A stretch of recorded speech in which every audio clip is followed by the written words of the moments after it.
most Guys, sama naman kayo dito. Ayan. in 2026. So, May grabe naman yung pagyakap. simulan natin sa side mo. What are they looking forward to the most in 2026?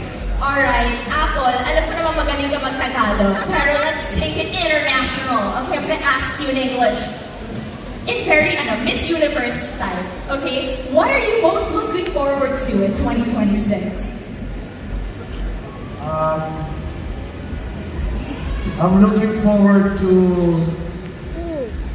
more OPM music to reach Yes! worldwide. And also I got a project. That's right. I'm back to agriculture. And magtatanim ako ng 100 million coconuts with the farmers. Okay, Casey! Usap-usap po kami dito ni Josh. Looking forward po kami na kumita po this year. DJ?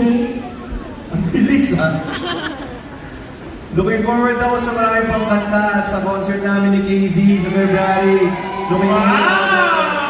Marami pang kanta mula sa lahat ng mga OPM artists and sana mawala na yung mga AI covers. Alright, thank you, DJ! Okay, SB19 group project, so one spokesperson lang daw. Sino kasalita? What are you looking forward to the most in 2026? Siyempre OPM for 2026, OPM World Tour! Do you gusto mo makita yung world tour na yun? Any follow-ups? Like parang may gusto kayong follow-up?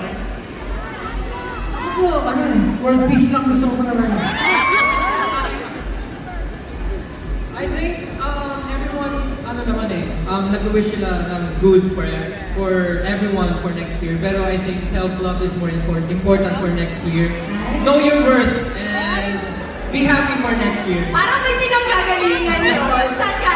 Pero I'm sure Ang ganda nung know your worth. Know your worth. I love that. I'm gonna take that to heart. Pero I'm sure ang daming mga babae dito gustong malaman, kamusta ang countdown nyo, ang New Year's nyo? Matamis ba? Warm Malamig, na mainit? Bukod sa mainit sa BGC, syempre mainit yung pagmamahal ng 18.